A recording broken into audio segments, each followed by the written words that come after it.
Dixieland Hour for all good children. The orchestra will play our theme song. You know that song, don't you?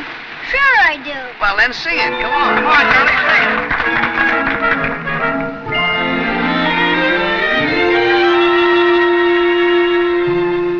I've thrown away my toys, even my drum and trains.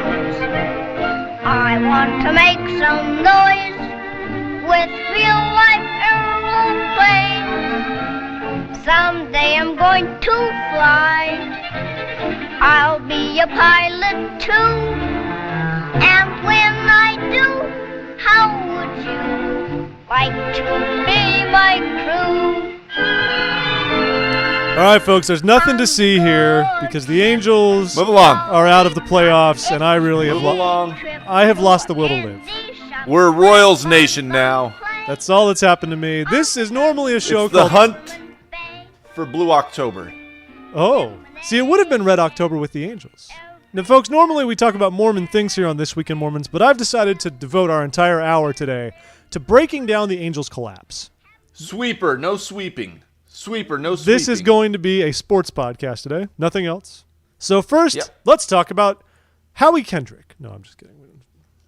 We will go through each position player and each pitcher. The Chiefs lost yesterday, so at least we have that. I mean, it's not like we're the Cinderella town anymore. It was pretty funny, though. Was it Thursday night or Friday night that BYU played? Because BYU lost to Utah State. Friday night, BYU. Poor Taysom Hill is out. And then the Angels lost, and I saw some friend of ours posted something how it was the worst night for sports in his entire life because every team that mattered to him lost in one night. It's like 3 different games at once, and they all lose. It was great. By some luck, they were all able to play at once, and you had the multi-screen thing going. Anyway, if you're joining us for the first time, my name is Jeff. Yeah. The guy on the other end is Al. This is what we do. Hey, everybody. It's what we do. Sometimes Al eats. I'm currently drinking a drink from Chipotle. I'm eating a Clementine. This podcast is brought to you by Chipotle. And cuties from Walmart. The little oranges, they're so nice. Did you see that list going around during conference that showed pictures of apostles doing everyday stuff? Yeah, the only one that I cared about was Elder Eyring out the car window going, with his BlackBerry, no less. Good for him. Keeping it alive. Research in motion. I just loved seeing that apparently the church owns a minority stake in the Dodgers, as best as I can tell, because everybody's going there. I mean, I think Elder Perry won't do it on principle as a Red Sox fan, but the rest, oh my goodness. That'd be great if he just stiffed him. He was like, yeah, no, I'll come throw the first pitch, and then he rips off the Dodgers jersey, and it's like. He does it when the Red Sox are in town for interleague play. That's when he schedules it, then shows up. Old 91-year-old L Train is just like, rah! Now, did you notice in this conference, I felt like we always see elements of old age settling in, but I felt like this conference in particular, there was a lot of struggling with reading amongst many of the brethren. Much more so than usual is what I thought. Well, it was a funny gag where they would switch the subtitle thing, and so they were doing the transcripts in Chinese, which is really funny amongst themselves. I mean, they laughed. Sure, yeah. No, there was a lot of that. What other one that kind of stood out was it priesthood when President Monson was really struggling with his words? Yeah, he was struggling with his words, and many of us were wondering if we're not trying to sound disrespectful about the prophet, but if he had loose dentures or something like that, because it sounded like he had a slur, basically. Well, it was either, it was really kind of scary. It was either Bill's palsy. Yeah. Or because half his face was sort of, it looked numb. It looked like you were trying to talk. Half his face wasn't really moving much as he spoke. Which would make sense if he was trying to keep his dentures in or something. But then the next morning he was totally fine, which, was like, oh, good. I was really afraid. I was really worried he was going to lose his teeth mid-talk. If it's just loose dentures, then that's great. I was worried about his actual health, unlike you little jerk. you just feel so bad when things like that happen. Do you remember years ago when Elder Worthland, near his death, was speaking and he started just kind of bobbing up and down and couldn't stop his body from shaking? Oh yeah. No, I do remember and that. yeah, I mean, we felt terrible for the guy. Eventually, Elder Nelson just kind of got up and stood with him and just kind of settled him down and soothed him. But you just feel awful for the guys when age starts taking its toll.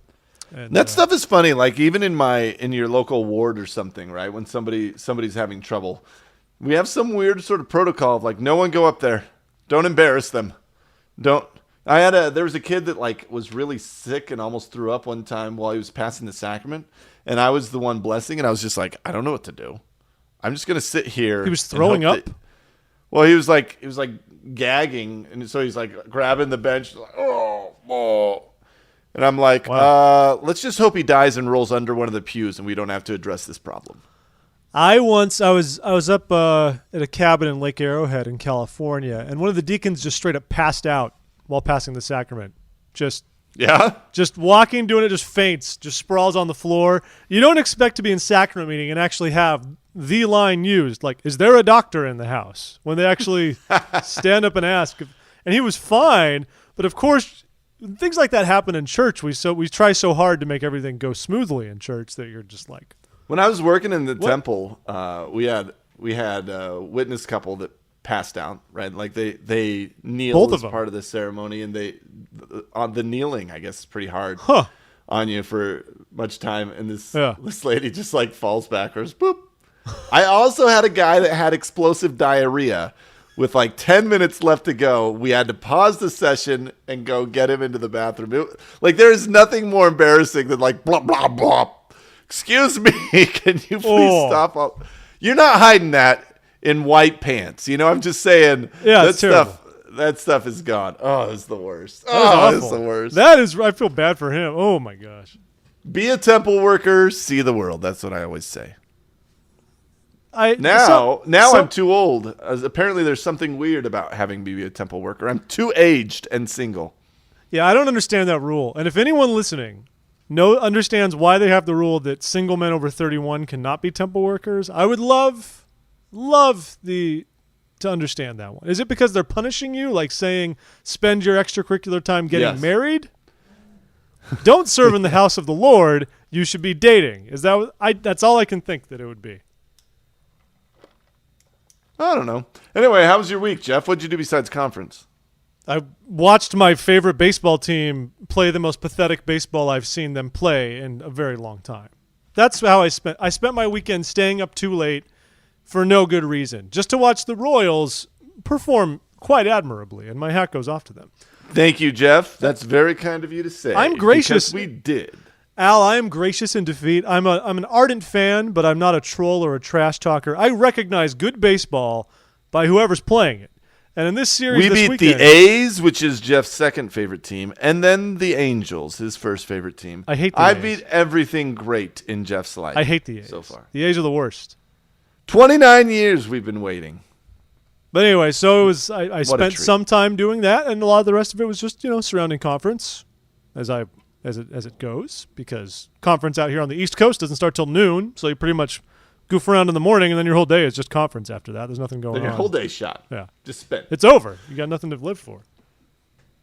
Well, that's pretty exciting. So it was good. I hope it was. Did you do anything other than conference and associated? You hung out with my brother, which is awesome. Oh yeah. No, that was fun. So I went down. I figured I'd go and like people watch at the because I can't get tickets. It's very weird, the ticket racket to conference. I don't understand it exactly. They don't let locals go.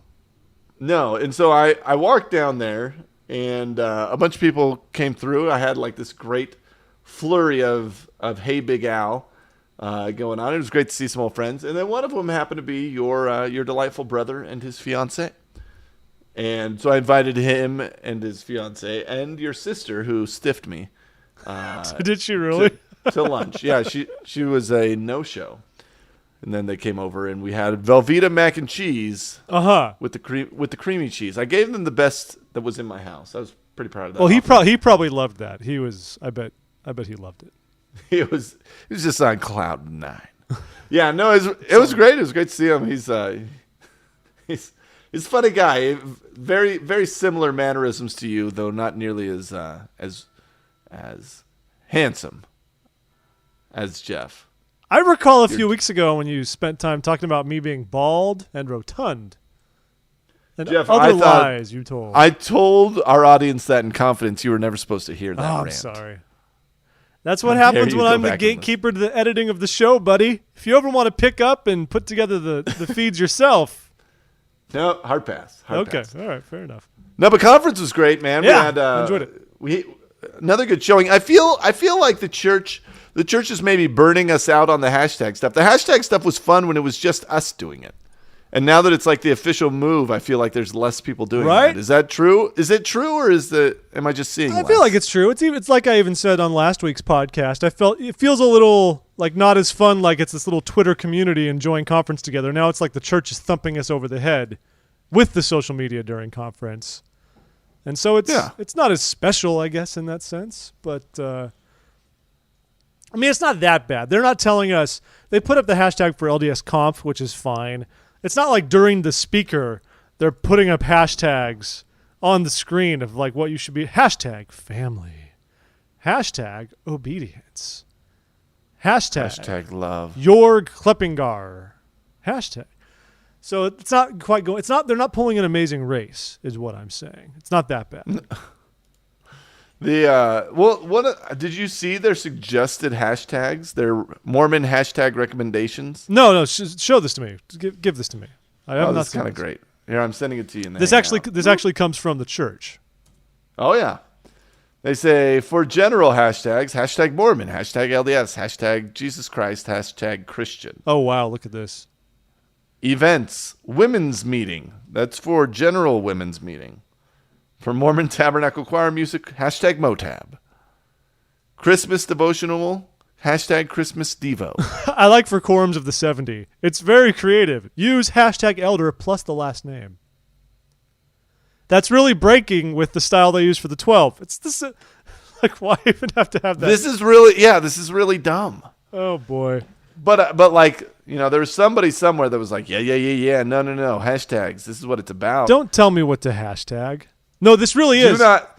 I referenced. Do not tell me what I to referenced The Amazing Race, and that's because, like a lot of things on the internet, people, fans of shows or whatever, create their own hashtags. And stuff catches on, stuff goes viral, right?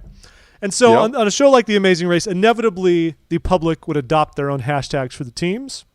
But this season, they are, rather than even showing what they are, like saying so-and-so, dating, instead it says hashtag the dating couple. Now, I won't say that I'm the greatest genius of social media and SEO in the world, but hashtag the dating couple is a few steps above like hashtag there are people here. Like, what is the point of a hashtag that lame? And so I'm reminded of this with the church ads, because some of the hashtags you're just like, why? Why are you telling me these things? I don't. And I feel like President Uchtdorf is self-explanatory. I'm okay with it. One other thing I noticed is that there's a lot of like, there's a lot of Twitter handles that are sort of general conference-esque, like LDSCONF is now a Twitter handle. Like somebody signed up for that account. Yeah. LDS General Conference, LDS Conference Quotes, Conference Quotes, LDS Church, Mormon Church. Like all of these are now operating, and it's very incestual where one person will tweet one thing and then like all 9 of these official arms retweet themselves. Have you noticed that? Yep. It just doesn't sit well with me. And it's also very unfair because, like I said, again, last week from the women's meeting, we'd be watching it and like moment of the Mormon Times or Deseret News or something would publish a beautiful meme with the quote that was just said like 20 seconds prior. So they weren't cooking them up immediately after they heard it. They had all this stuff ready to go. It's so unfair. Oh, they snuck it in.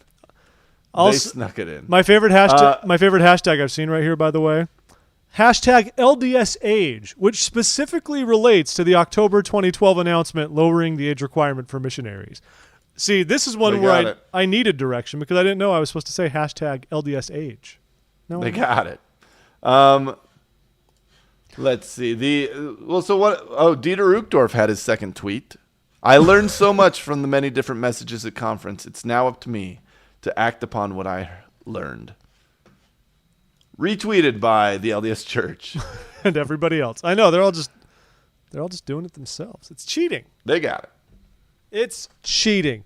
Yeah, did President Monson ever tweet anything after conference? I didn't even look. Nope. He welcomed us to conference, but he did not thank us for attending after the fact. He had other stuff going on in his defense. Yeah, I guess he's busy. He was a busy man, but we had a lot of cool stuff going on. It was a lot of fun to be on Twitter with everybody. We had a couple. Jeff was just killing it on the memes. Oh, I am so talented with visual design. We get a pretty good bump from our from conference normally. A lot of people find out about us through that. Yeah, I mean, it's like the whole spiritual edification angle is fine, but I love that this builds my own brand. That's what this is really all about. So happy, man. I'm so happy about it. I miss the days that we could just sit there and take notes. I was talking to my wife about that because years ago I would just sit there with my little binder and just take notes as they came and just go for it. And I still do that. And I pay attention, but now I'll have a rig set up with like a computer, a couple other things, maybe a second computer to Chromecast something, got my tablet over here. I'm following feeds. You have Command Central now. This whole journalism thing that you and I do, Al. Journalists to the core. We are true journalists in every sense of the word. Yeah, Peggy And Fletcher Stack that. learned from us. She's not the journalist anymore. I don't know Did if you guys knew this, but she emails us for advice. Did I see what? Allegedly. No, I'm not even Did going to you put see her story on ordained women finally getting what they wanted? I felt like it was unnecessary. Yeah. Because it was just women went with their husbands to like the Marriott Center to go and watch the broadcast. And they're like, sure, knock it out. Yeah, because nobody cares. And like we've said before, if this would have been ordained women's approach from the beginning, everyone would have been like, whatever. No one cares. But trying to go to the actual or the live thing, is there a difference or like? I think it's just a symbolic difference. That's really it. And the one way that you could argue it, though, I've realized, now that it's broadcast online, they've done that so everyone can watch it. But what if you say, I don't have internet at home, I don't have BYU TV, and clearly by putting it for public consumption online, you're saying anyone can watch this. Ergo, I should have every reason to be able to go to my local building and watch it if I don't have the technological access otherwise to do so. Who Right. doesn't have the technological access? People. Maybe Kate Kelly. Who knows? No. Kate Kelly's main problem, her issue is just that Comcast is really choppy for her, and she really wanted to go see the priesthood session. That was the issue at stake.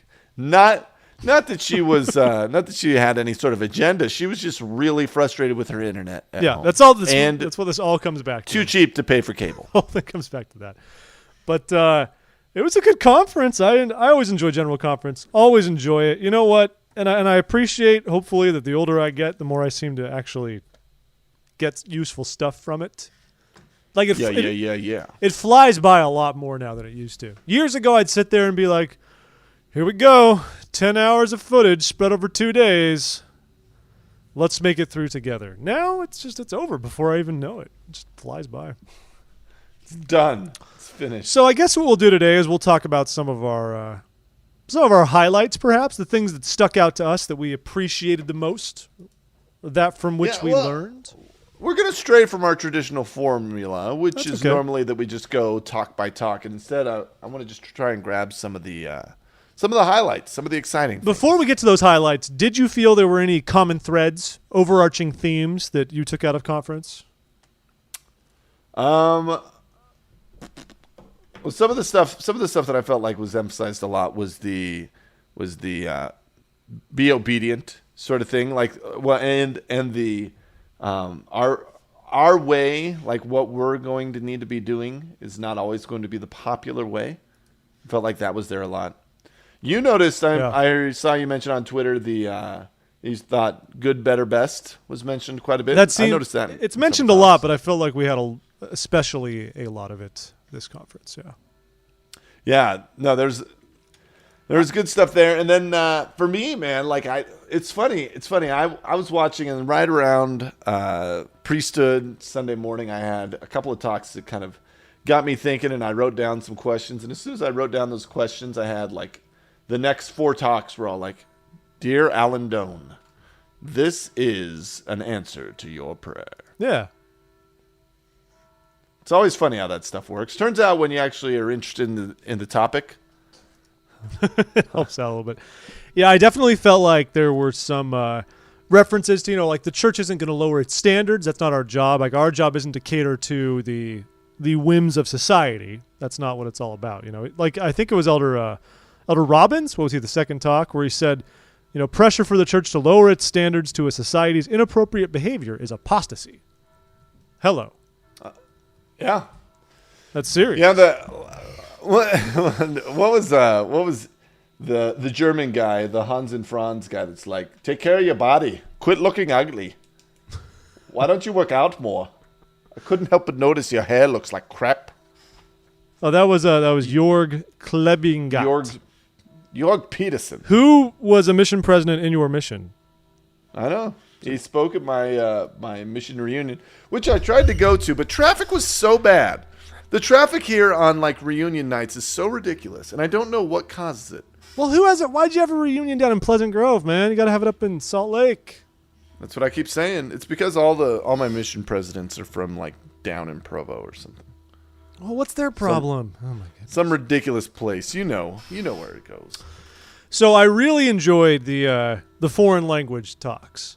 And the best part is you could tell that they all got a kick out of being able to do it. Like President Eyring, or they always prefaced whether the talks were going to be in a foreign language. And I think they were all very amused by this new endeavor in doing this in a good way. But it's the first change to General Conference we've had since women saying a prayer. Yeah, so like a year. It's crazy. And not counting that since Brigham Young first lit himself on fire to drive a point home. Sorry, what was one thing I have right here? When you said, who was that from? Was that Elder Robbins? When you tweeted these hand gestures are next level? That was great. Yeah. A lot of hands. No, he was saying, he was I forget what he was talking about. He's like, and you got to go from here to this, to here and here. And then you're on top and on bottom. And she and he, and I was like, oh, buddy, watch yourself.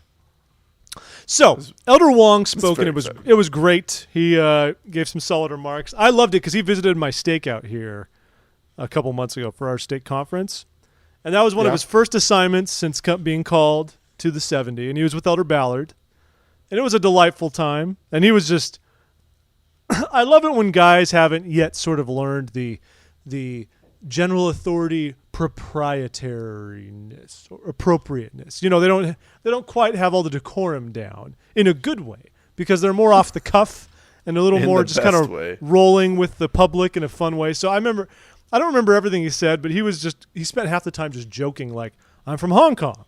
He's like, you guys, I come here and I'm like, why are your houses so big? Why are your cars so big? What's with all this stuff you have? He's like, in Hong Kong, when you vacuum your house, you plug it in once, and you can vacuum the whole house. Here, I would have to plug it in so many times. I don't understand how you're living this way. It's just awesome. I kind of love that. Yeah, so people are just cracking up. And Elder Ballard, you could kind of tell, was kind of smiling, but you couldn't quite tell if he was really into how irreverent Elder Wong was being, But it's like cute Wongy Poo, cute. It was pretty awesome. So that said, I like Elder Wong a ton, period. Yeah, well, so first there was a lot of the sort of the newness of him being there and being able to do that, which I think he was pretty pleased with too, getting to be the first one. But was he the one that was like, what was his talk on? It was if you fall from the boat. Was that him? No. The boat was he was the parable where they lowered the man with palsy down to the Savior, and he was talking about like, we all got to work together. If you have one guy that tries to lower super fast, sure, he's still doing the right thing, but he's going to screw it up, and you're going to knock the guy out, and he's going to lose a finger. Did you notice how many people were bothered by the fact that we did not have subtitles, and he was dubbed, and all the talks were dubbed? I wanted subtitles. I wanted to hear the Chinese going or the. Well, you can hear it in the background. They don't dub it out entirely. They intentionally leave it in the background. They pretty much do. But it was gone. I was very baffled actually by how bothered people. No, seemed to no. be. All it is the novelty of it. I mean, the people are wanting. They wanted it to be fun. Like it was much more functional to have it this way. Well, yeah. But the novelty of like being able to listen to it in Chinese and be like, oh. Because we have Now the trick is going to be to wait for it to get up on YouTube in Chinese, Yes. and then go listen. But it was. Did you see the picture of the teleprompter for Yeah, Elder Wong? yeah, that was cool. Brilliant. It's in Chinese. Turns out it is native There's just language. Cantonese rolling through the teleprompter. Pretty rad. Amazing. We did pretty well on languages. So we had what? We had Spanish, Portuguese, Cantonese. Was that it? There were at least 2 given in Spanish and 1 in Portuguese, or were there 2 in Portuguese? I think those were the only 3 languages, right? Though there wasn't Yeah, no, I think that's right. Nobody in There was a good German. chunk, though. nobody in A German, decent- nobody speaking Farsi because we don't have any Persian 70s. And Yeah. in direct answer to our question, President Uchtdorf did not speak in German. See, I like how much he has his finger on the pulse of things because he knows that social media was going crazy saying like, will President Uchtdorf speak to us in angry sounding German? He knows. And I like that his excuse was, my German would be terrible. I don't want to embarrass myself. This guy. So let's see. Some of the other ones from Saturday morning, like Elder Robbins on the Which Way Do You Face? He had the. Yeah. I mean, that was pretty interesting. And then Elder Uchtdorf receiving a testimony of light and truth. I think this was the talk where he spoke about there being room for like all kinds of testimonies. Yeah. Right. He is doing a great work, I feel like, for unifying the church, for addressing some of the people that are not falling in the normal rank and file, which, man, I really like. And I mean, to that point, the man wore a pink tie at conference. It was bold. It was very bold. Respect that. We referenced it in the tie tracker. It was amazing. But there, I mean, it's so great to have somebody that's sort of getting up and speaking, rather than saying it's all because I said so. Yeah. Instead, he's getting up and saying, "Hey, here's some things to consider," and like, just because you struggle or you're not what everybody else thinks you should be, don't let that worry you. Like, you're gonna be fine. Well, there was one thing I kind of starred this comment. I liked that there seemed to be a focus in his remarks on the importance of living the commandments. And I think it's very easy for us to want to pray about things, whether we should do them or not, and what we should do. But we don't think, I need to live this principle before I can actually gain a testimony of its truth. I think it's very easy for us to say, I should pray about this principle to know if it's true. And then I will act. And I like that very clear challenge that if there's something I'm not sure about, and I don't have a testimony of it, it's incumbent upon me to actually change my behavior, live it, and then be prayerful about it while I'm living it and see what the results are. And that was a great call to action for me. It's a great way to really understand how we come to understand the truth of things. It's not solely from asking; it is from preparing in every way possible. And if it involves an action or a habit or anything that's acted out in that sense, we have to do those things. We have to take that action. Yeah. Yeah. Well, I mean, that's actually a really good point because so much of us, so much of who we are is wrapped up in like waiting. I mean, taking a little bit of pride in like, I'm not doing it just because they say to do it. I've got a lot, like in my circles right now, there's a lot of people that are just like, traditional, why should I not watch rated R movies? That's a dumb sort of guideline to have. That's, it's not a big deal. Or why should I care about doing this? Or why is this even a big deal? I decide for myself that it's not, right? And like, we're not really at that luxury to do that, especially like if we're struggling with whether knowing it's a good thing or not. Err on the side of like, no, let's give it the benefit of the doubt, and then we'll kind of continue to pray about it and see if we can feel good about going the other direction. We have to live it, and like was said by many others later in the conference, how easy is it that we've all known people that little by little they lose a little bit of their light because they stop living this or that. And then, as a year or years, whatever goes by, and all of a sudden they're sitting there wondering how they ever believed in the foolishness of the church. And so you see that by slipping up in these little actions and not being diligent and not testing things and being prayerful about them, that you can grow weaker and and as such distance yourself from the companionship of the Spirit, and then you're like shocked for some reason that you ever believed in the church in the first place. It's a sad. What do you say? Step 1, search the Word of God. 2, consider, ponder, and strive to believe. And then 3, ask God. Yeah, it was great. It was good. I also liked, even before that, Elder Christofferson spoke. He also he had some good points along those lines too. Like I like that he said that God will not act to make us something that by our own actions we choose not to become, which is really important as well. I think so often we want God to sort of drag us around and just kind of open the door and point and say, there you go. And he's done that in the sense of the commandments and prophets, but God's not going to force us to do anything. I mean, it's not his job. And his was the quote that Christ died not to save indiscriminately, but to offer repentance. I like that one too. That's pretty powerful. I feel like I like the idea that I feel like the idea of understanding grace and understanding the atonement needs so much work from us as a whole in the church. That sort of reminders like this are actually really helpful because the pendulum in our understanding, I think, swings one way and then the other.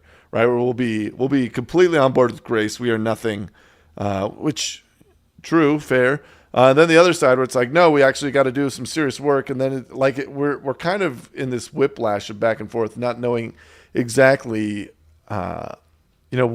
what's our part and what's the Lord's part, and how, like, should we feel guilty? Are we not supposed to ever feel guilty for doing bad things, or maybe we are, and maybe that's sort of still a washy topic for a lot of LDS people. I feel like So being reminded that Christ came to offer repentance. We have the way back. It wasn't. It's not a paintbrush for everything that we could possibly do. It's an opportunity for us to take advantage. And what does it say in Isaiah? Where once you've taken advantage of the atonement. I'm paraphrasing, obviously, but once you've taken advantage of the atonement, then you become one of the sons of God. Right? Then you become like that. So cool. Oh, and to bring it back full circle with President Uchtdorf. How much I loved his illustration of saying, with the church, you don't have to be this tall to ride, like at a theme park. Right? Yeah. That was a great image. That was great. That was a great image because it's so easy. You'll never walk up to a church building and there'll be a sign that says your testimony must be this tall to ride the ride. And I think unfortunately, we have cultural aspects oftentimes within our church where people feel that way. People feel like their testimony is clearly not strong enough, or they're not in a good enough place to be able to come to church. And I mean that's I've known plenty of people in those situations. People who are uncomfortable coming because they feel inadequate about it, like it's not where they belong. And it's a good reminder that it does not matter. The church is a kiddie ride. Okay, everybody can hop on it. No height requirement. Well, what I wonder, like, I mean, what scenarios? Really, that's actually put into play. Like when are people showing up to church and feeling like they should just turn around and go home because their testimony isn't good enough, or when are other people making them feel that way? Well, I don't think we ever do it intentionally. I think it's just part of our culture because we have this perfectionist culture in our church. That is true, right? We take a lot of pride in how spiritual my little boy Jimmy is because look at how great he is. When we don't realize that in doing that, there's other people that are saying, "Oh, well, my kid just likes to come here because he's got friends." Yeah, well, he doesn't have. And we strive so hard to check all of the little boxes that it makes it very awkward for people whose boxes are not checked in that sense. And that was one of the other themes I felt like was coming out a lot in this conference was the focus on love, definitely. Right? Which that's the one thing that sort of fixes all this, right? If you're worried about maybe you're making other people feel uncomfortable with comparing spirituality or you're saying here's where we should be, trying to raise expectations, and then they're feeling bad about themselves. The one way that you can always be safe in fixing all that is by focusing on love. And then that was one of the other themes that I noticed a lot in this conference is there's a lot, like Jeff and I, we've talked about it for a while, of saying we gotta clear out a lot of the sort of goofy commandments, quote unquote, that we focus a lot of our energy on, right? The idea that you have to be this tall to ride the ride sort of commandments, right? When people show up to church and you say, "Oh, you're wearing that today?" Or, "Oh, couldn't fit a shower in before church, could we?" It's like sort of those sort of things where it's easy for us to look and judge. And if we focus on loving, all goes away. It's hard because naturally, as humans, one of the easiest ways to feel like we're accomplishing something or fulfilling a mandate is by establishing benchmarks in that sense. And it's okay to do that if we have specific goals spiritually, but too often we box ourselves in as Latter-day Saints with those same kinds of benchmarks as far as what makes you, a good member, in quotes. And then it could make people sort of on the periphery feel uncomfortable or not have as much of a desire to come because they don't feel like they are fulfilling the mandate as much. And so it's those feelings of inadequacy can then prevent them from coming back, unfortunately.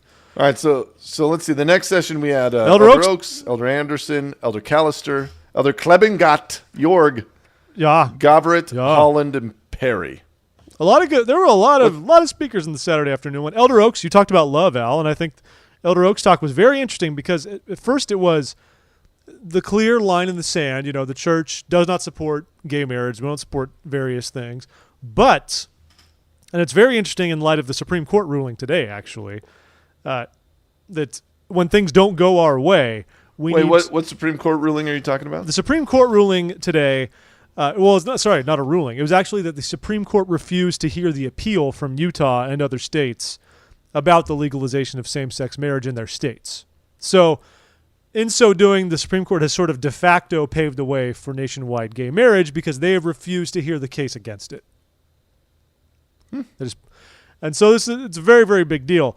And we've known this is going this way for some time, but I thought it was very interesting for Elder Oaks to actually say that we should accept unfavorable results graciously. That, it is not... That's not our place to be angry and to be volatile, to be vitriolic, and he said members of the church should be an example of civility. Yeah, big time, and especially because I love that example he called out. Especially in Utah, I think. But when parents have children and they don't let them play with non-members because the terrible influence that non-member family is going to be. And so we alienate, especially somewhere like Utah, you alienate the religious minority in the state. And I love these ideas that were thrown around of how we need to just love people and say, it's okay that our neighbors aren't LDS. We can, be friends with people and be good members. Though we disagree, we should not be disagreeable. Yeah, exactly. Yeah. Exactly. Let's see. That was a good talk from Elder Oaks. I thought, especially because I feel like he very often is, he's very legal-ish in his approach. He's, he is, and that's fine. So I liked seeing him say, we're going to lose some of these battles, but it doesn't mean we don't get along with people and still love people all the same. Yeah.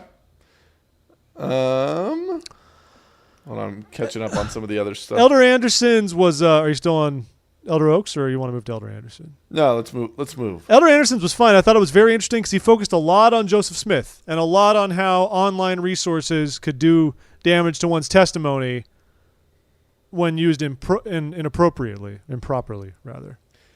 Yeah, he was the one that showed the pamphlet, the Joseph Smith pamphlet, right? Yeah. It's like, hey, go get this. Go read it. Go read this old pamphlet that's 15 years old. You're going to love it. Now, the value in these comments, though, is that I feel like there's been a lot less focus on Joseph Smith over the last, say, 10 years. Yeah, I would say so. Which it's funny. I mean, I remember being, when you're in the singles ward, you're sure that, and you're invited to go speak in the singles ward. Everybody's sure that all you ever hear about is marriage. When in reality, when I was in a singles ward, we almost never talked about marriage. Right, because it was so taboo. When you're in the MTC, everybody's sure that you sing "Called to Serve" all the time. When I was in the MTC, we never sang it because everybody was sure that we always were going to sing it, so we were trying to pick something else all the time. And I feel like that's a little bit of the Joseph Smith stuff now, where it was so heavy for a long time that now I bet we've got a lot of kids coming up through the ranks. They're like, wait, Joseph who? What does he did? What did he did? What did he do? I don't know.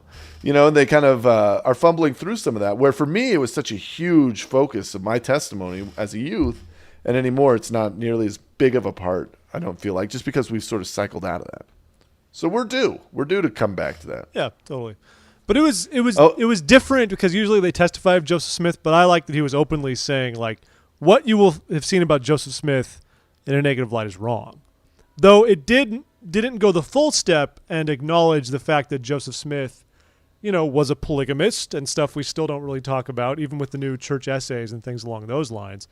And so I kind of would have loved for even some extra acknowledgement of that. But it was pretty cool to see him openly saying, like, don't just go on the internet and think you found stuff and then just say, oh, it's all wrong. He was a false prophet. Da, da, da, da, da, da. He was a prophet, and he was a good man, and he was also immortal, people. So chances are Joseph Smith made mistakes. Also, we had the great fake flight safety video in here, which was awesome. Be sure to adjust your own mask before helping others. Oh, yeah. Do that. Okay, let's keep powering through here so we don't get stuck. Yeah, we're rocking. What else? Which other talks? Well, I forgot. Well, we mentioned Elder Jorg Klebingat. Yeah, he got up and he was like, quit being a fatty. Like, take care of your bodies. Why are you so cheap and ugly? Well, it made me happy. I believe we had some people tweet at us, listeners of the show, who said, because last week we talked about what we hope to hear at conference, and I said, like, I wish we would talk about the proactive side of commandments. And so he was speaking about the proactive side of the word of wisdom, basically. Like, get in shape, watch what you're eating, get your rest, take care of your body. Do those things. Because when we really stop to think about it, if we really think about things from the perspective of the eternities, okay, there was a war in heaven. 1/3 of our brothers and sisters elected not to come to earth and enter this probationary state. And so we were lucky enough to have a Heavenly Father that created an earth specifically so we could have a mortal experience and learn and grow and carry with us that same association that exists, whatever it says in Doctrine and Covenants 132, the same sociality that exists will exist beyond. He's given all this stuff to us. And so our body is really important to the overall experience, and it's very easy to forget that and just not care. And I'm not saying everyone should get up every day and just like look at your body and say, this is my sacred vessel. I shall honor it. Hello again. But if we let the gravitas of all of it sort of sink in, then I think it can be good. Don't be a fatty, as you said. Don't be a fatty. Also, the one right before, there's two more that I want to talk to from here. The Elder Callister talking about parents and parenting was really good. It's sort of the like be engaged. Don't check out and let the TV try and raise your kids. Yeah. Don't decide that you don't have to parent because you had a hard day, you had a long day. Like that. And then the other one was Elder Holland, man. Elder Holland did it for me. That was conference for me. It was great.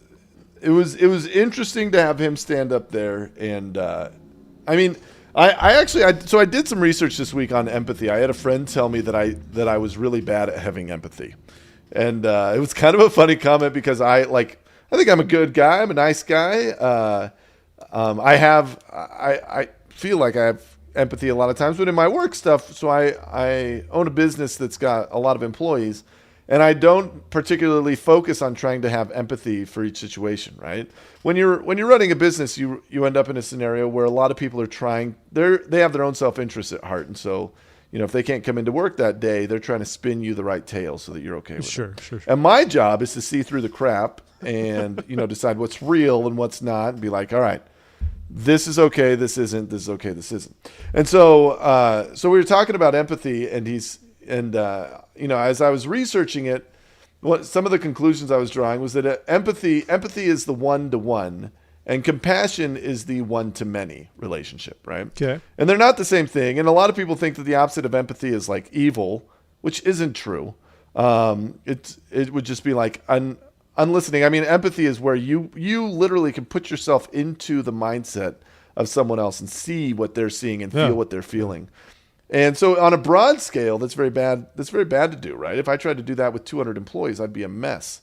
But on a one-to-one relationship, that's great to do. And so Elder Holland, I think, has that very unique talent of being able to identify, and he gives a talk. You'll notice a lot of his talks, he identifies with that one demographic, that one person.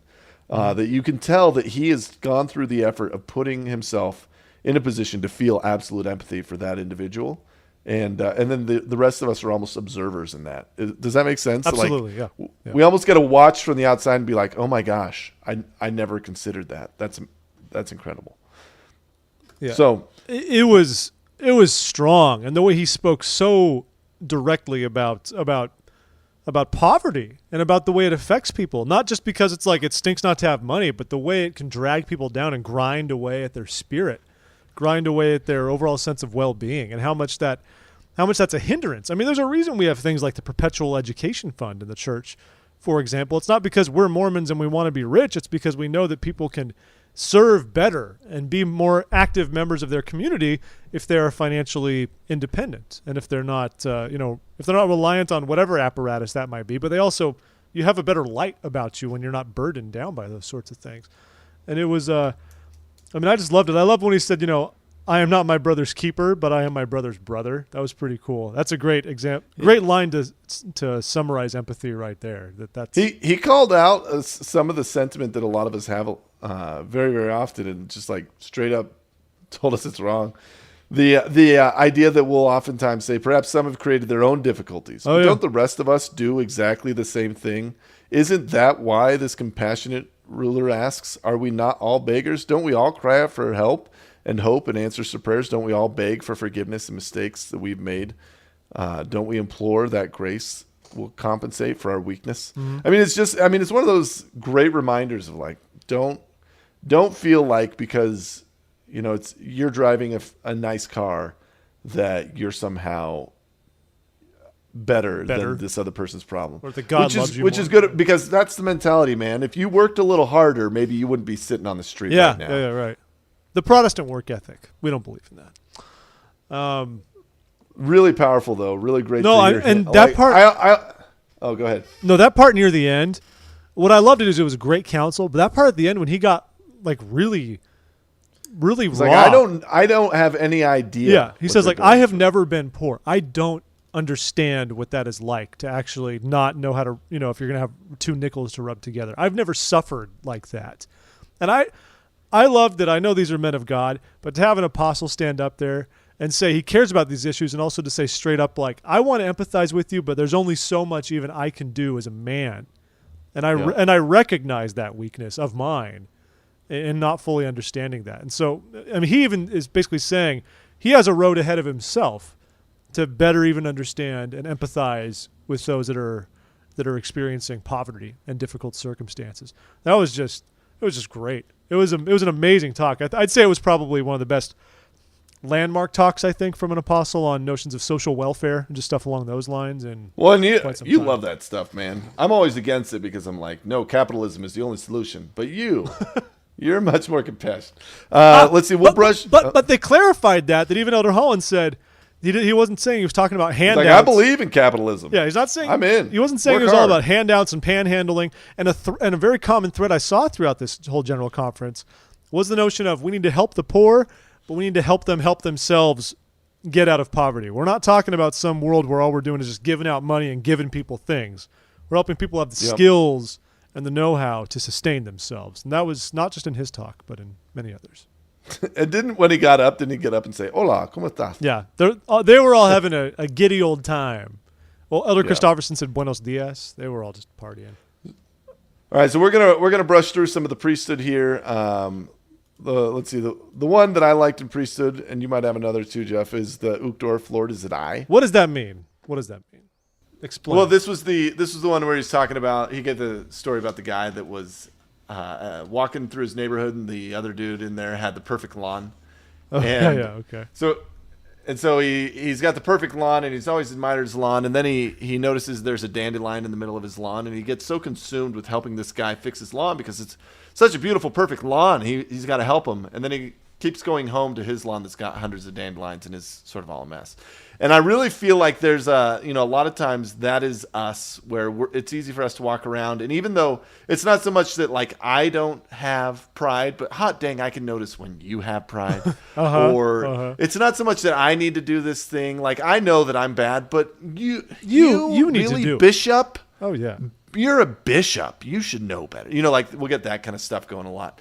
And the reaction, building that reflex in ourselves to instead of say, oh, they're talking about someone else, and instead say, Lord, is it I, is a great reflex as a Latter-day Saint that we should all have, where we say, maybe that's for me.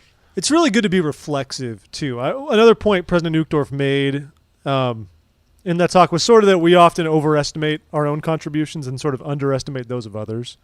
And I thought that was along that same vein. I think it's just a natural human tendency. I know I've done it many times, even up to this day when I think I should know better. Like I look back on, honestly, like, with my calling right now, I look back on experiences I had first becoming a district leader on my mission and think of lessons I learned then and realize that I'm still learning them now, even when you think you have it down pat.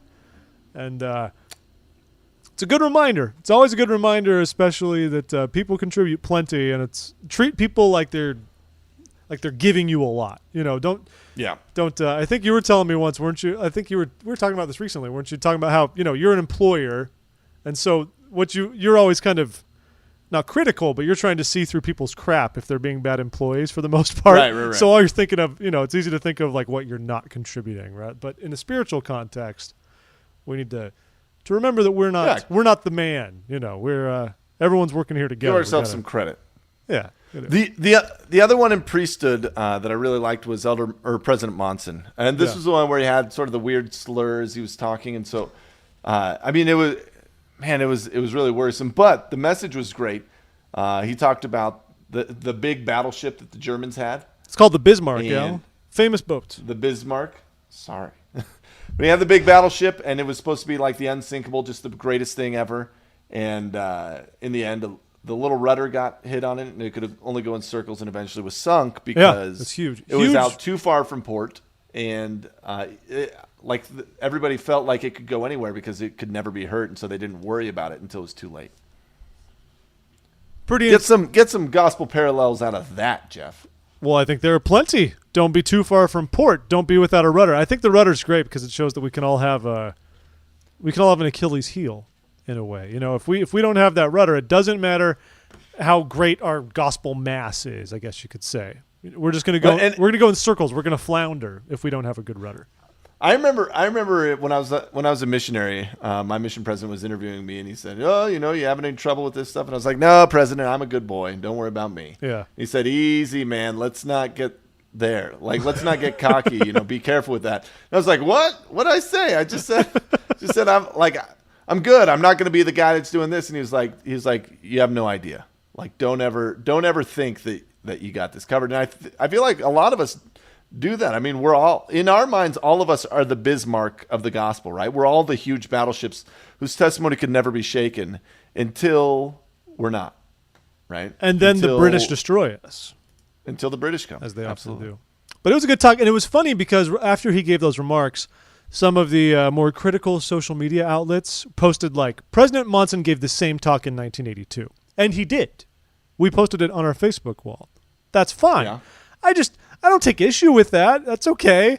I don't remember those remarks. I was one, so I don't have any memory of this Bismarck address, so I feel fine with the lessons learned therein. Well, and have we not all fallen in love with the story and you revisit it a couple of times? Who cares? Well, one of the great ones I remember was President Hinckley, actually pretty close to his death, actually was given some remarks, and he said, look, whenever I've given 20,000 talks. Yeah, well, and he said, look, when you go to see a great concert and wonderful, talented performers, they do the same thing all the time, and you're totally okay with it. Yet there's an expectation in general conference that we have completely original content every time we stand up here. And he said, so I feel inspired to give you a message that I've given you before. And so forgive me for repeating myself, but who cares? It's fine. Sunday morning session was great. I liked very much President Eyring's remarks in that session. Especially like the nature of revelation. I really loved the story of Nephi and Lehi, in that Lehi had his own vision, and Nephi received revelation that was confirming revelation, which was a great little bit of kind of a nugget of truth right there, of doctrine to take away. So Nephi's revelation confirmed what he saw from his father. And I like that it said, like it says in the scripture, I will go and I will do the things the Lord commands. So Nephi was talking about he would do what the Lord had commanded him to do. He wasn't just saying, I'm doing what my father Lehi asked me to do. He's doing what the Lord asked him to do based on his own confirming revelation, which is pretty cool. I think that was a good reminder, and a good reminder for me personally of the nature of revelation. I find it very easy to want to pick apart counsel we receive, especially at a local level, and say like, well, I want to do that, I don't want to do that. I mean, I've naturally found myself with things my stake president has asked me to do with my elders quorum, very naturally thinking, yeah, but I don't know if I want to like do that. I don't know if I have that vision necessarily. And it was a very good reminder for me that the revelation can come to my stake president for something he feels the stake needs, and he's an imperfect man, but it's coming to him. And so my job is to trust in that, not to second guess it and try to pick it apart and pick and choose what I want to implement out of what's been asked of me. And I wrote that down in my journal. I thought that was a good reminder for me as far as being in a leadership position of good ways to go about it. That's all. One of the other things that came out of that that I started noticing is there's a few talks where there were nuanced suggestions to the fact that women, they went out of their way to mention that women have these same opportunities. Like continuing revelation is like, and mother had the same access to continuing revelation, or so and so had the same priesthood access to ask for this blessing, blah blah blah. Or my mother prayed and had that same. Did you notice any of that? I felt like I heard three or four references to that, which I felt like was kind of cool. And then of course the whole story of the Teton Dam and all that stuff. That was fascinating. Yeah, well, it's fascinating because he was there. I know. He lived it. We had Elder. Let's see. Who else was giving cool talks this morning? Elder Ballard had the stay in the boat and hold on. Well, I feel like we can get to that. Was that the morning session, or I think that was all the way in the afternoon, wasn't it? Or did I skip it? Well, Elder. That was the afternoon one, but we're picking, Jeff. We're just picking around. Elder Nelson talked about sustaining the prophets and sort of the preparing for. Like the first count or the first presidency is also a quorum, and the quorum of the 12 is a quorum. And don't worry if President Monson gets sick. He didn't say if President Monson gets sick, but he said if the prophet gets sick or anything happens, they can still operate. Like sort of preparing us, reminding us of how all that works. That was actually a good reminder, and I felt like Elder Nelson's remarks were a very deliberate set of remarks, given how President Monson is pretty clearly just slowing down a bit and isn't as as sharp as he's been in the past. And that was I don't think that was just coincidence or anything. I think it was a very clear message that maybe President Monson's going to get worse and we're not going to see him. Maybe President Packer might finally stop speaking. Bless his heart. I don't know how he keeps chugging along, giving talks every conference. Dude's a champ. But that was a strong reminder that the Lord has his own redundancies and backups. The prophet holds the keys of administration of the church, and he's the prophet. But collectively, the 12 and everyone, the Lord's got it figured out. We're going to be okay. He's got to move. He's got to move.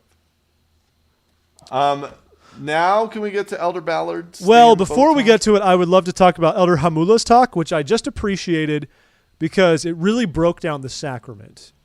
And I thought it was different from a lot of the other talks of the conference. I mean, I took a lot of notes in it, so clearly I liked it. And I feel like there were a lot of remarks about the sacrament. Sister, I'm blanking on her name, earlier. There were a few. Earlier in the conference also spoke on the sacrament. And Sister Esplin from the primary also spoke on the sacrament. I liked Elder Hamula. I liked the way he just broke down so many aspects of the sacrament, what it all meant, and even that the order that we do it in is specific, the bread and the water, how the bread represents the restored body and the water is to remind us of how we are to be made clean through the blood of Christ. And so just good talk, one of those ones I'm going to go back and read through because there was a lot of tight doctrine in that talk. I need to go reread it, I think, because I didn't get very much. Well, that's the beauty. That's the beauty of the Spirit. All different things speak to us in different ways, and that's why we're here. So it's it's awesome. What did Jesus say? Different strokes for different folks. Gary Coleman, different strokes rule the world. Now, you know what? Just for that, I'm not even going to talk about Elder Ballard. I'm going right to Elder Scott. You don't want to talk about Elder Ballard's awesome talk about staying on the ship? I'm over it. No. But he wanted you to stay on the ship. Don't leave it. Stay on the boat. And if you leave the ship, I don't know who you are. But Elder Ballard's I will seek you. Famous quote, I am the captain now. which is very popular for saying. Elder Scott gave the talk about. But by the way, I think Elder Ballard gave the most line in the sand talk of any of them, of the whole conference. How so? Just, it was good. He talked about rescuing people, but there were just a lot of his points were very much like, if you leave the church, you're doing it to your own damnation, more or less. Did he say that? More in as a matter of words, yes. I didn't hear that. Well, you weren't listening. I was listening. Apparently not. You didn't listen to Elder Hamula either. Now you may move on to Elder Scott if you want. If I can't find a horny immigrant in 3 days. Oh, I don't why? We've had such a good show. Ha ha! Hamula. That's a weird name. I just had to say. It's Hungarian. It's Hungarian. So Elder Scott. Now, Elder Scott was one that this was interesting because as he was speaking, it reminded me of some stuff in my patriarchal blessing. Went and got my patriarchal blessing to reread it, and then two talks later, Elder Godoy gets up and talks pretty much about patriarchal blessings, and I was like, whoa, that's eerie. Ooh. Let's see, Elder Scott, his stuff was. His was like, what is more important than studying the scriptures? Nothing. Stop it. He basically was just he was pretty much just smacking us in the head. It was great, man. He went right back to the basics: prayer, scripture study, family home evening. It was like, you're not doing these, people. If you were doing these, I wouldn't be here right now. So, like, get this done. Temple attendance. Those are his 4 main ones that he talked about. It was just like, there is nothing more important. Is exercise more important? No. Is sleeping in, is cartoons, is TV, is a movie, is a date night, is any of that more important than your scripture study? It's not. So get that done. And that was a great reminder for me. And so I pulled out my note taking, got it going on that. And in the middle of that, then we went to Elder Godoy and was just, that was a treat for me. Yeah, you really liked. Tell me about your feelings for Elder Godoy. You really liked it because the patriarchal I did, blessings. and I rewatched his talk again this morning. Just because I really did like it. The premise of that obviously being make sure you're living your life in a way that all the promises in your patriarchal blessing can be fulfilled. Now I know a lot of us, we have our patriarchal blessing and we are waiting anxiously for all of the promised blessings to be fulfilled in there. And as I went back through and read mine, and I asked myself, am I putting myself in a position for all of these to be fulfilled, or am I working towards each of these? I realized that there were a couple that I wasn't. I had them on standby until I was going to come back to them. Yeah. And it reminded me of President Brigham Young, when he talked about revelation at Far West. There's a quote where he talks about how oftentimes the Lord gives revelation and it's up to us whether or not it comes to pass, right? Mm-hmm. If we screw around and don't fulfill revelation, it's not the Lord that is false, it's us that's false for not it's our own dang fault. And exactly. And so having personal revelation in our life, having the patriarchal blessing that says, here's all the promises available to you, we can't sit back and kick our feet up and say, great, I can't wait for these great promises to come around. Because they won't. They're all contingent upon our own actions. That's right. The gospel's about work. So that was a great reminder for me. It's all about that. Then Elder Packer's son spoke, and it was fine. And Elder Packer's talk was being all about that bass, That's what I hear. Speaking of, by the way, did you see that video of the missionaries? Yeah, I saw that one. Elder Packer was great because he quoted his dad. Dad said, okay, but all about that book, I want to just digress here for a second. All about that book, that video with missionaries, makes me question so many different things, like, how do these missionaries even know this song based on how long they've probably been out? Are you suggesting that maybe their testimony isn't tall enough to ride this ride? It's not. Maybe not their testimony, but maybe they struggle with obedience. Where do they find time to make music videos? I've been a missionary. I didn't have time to make music videos. It's preparation day. I do that all day. Is that what you did? All day. I would go shopping and then, yeah, that's about it. And then Elder Bednar's talk on direct. He's just like, hey, directed to non-members, basically. Maybe you're wondering why we're all anxious to talk to you. Well, let me tell you. And it was good. It was basically his preface for Meet the Mormons. They can play that talk during, maybe the church will pay money so that when you go to the AMC, Cinemark, or Regal Cinemas this weekend, rather than showing you the random stuff of behind the scenes, they'll just play Elder Bednar's talk, and he will explain to you what you're about to see, and then you shall see it. Oh, yeah, and Elder Packer had that really dumb analogy about taking the cover off the hatchet. What a dork. You really loved that one, didn't you? What a dork. And then I bought some peanut butter and I ate it, but it was still in the can. I didn't know. Take the jar out of the... We were doing so well on keeping it positive. We were doing so well. Yeah. It was going. That was our only one. Anyway, it was good. Man, it was a great conference, though. I really liked it. Changed dramatically for me once I had my questions written down, which is a great thing sure. to do. And I think the lesson there is, folks, go into conference with questions. If you go into conference not caring about what's going to happen, it won't be the same as if there's stuff you're actually seeking. So do that. All you do is spend your time on Twitter with us, and that's not healthy. Not at all. We're a supplement. We're not a replacement. Remember that. We're journalists. Anyway, hey, Jeff, what a treat. So folks, I want to tell you, please send us an email if you want to talk to us at contact@thisweekinmormons.com. We love hearing from you. When your email is good, we might read it on the air. Likewise, if you leave good reviews on iTunes or elsewhere, we'll read those on the air as well, and we appreciate those reviews very much. Please find us at thisweekinmormons.com, where you can find this and our other podcasts, our Gospel Doctrine podcasts, our Priesthood Relief Society manual podcasts. Mm-hmm. All good things. Great things, I'd say. Yeah. So, I mean, plug the social media, Email Al. us. Plug the social media. Wait, which one didn't we do? Facebook? Facebook.com Facebook.com/thisweekinmormons. But mainly, we just want emails. Facebook, there's also Twitter. We were killing it on Twitter and Instagram. The Real Twim on Twitter, This Week in Mormons on Instagram. We are there, liking your photos, interacting, everything. We love all of you. You're all wonderful people. Yep. All right. Al, well, we'll see you next week, Jeff. Have fun in New York, buddy. Thanks. I hope the Jazz lose. Have fun tonight. All right. It's a scrimmage. It's not a big deal. So it doesn't even count? Well, it sort of counts. All right. Well, I'm going to go to Numpang, and I'm going to take a picture for you. Oh, you sucker. Get me one of those pork belly with the corn, with the season. Oh, it's so good. This is what's happening. All I will right. probably go there tomorrow or Wednesday. All right, man. All right. We'll see you, buddy. Bye. Bye, folks. Thanks for tuning in. Talk to you later. Another episode of This Week in Mormons is in the can. I met Michelle where I used to work. She's still great, but it didn't work, no.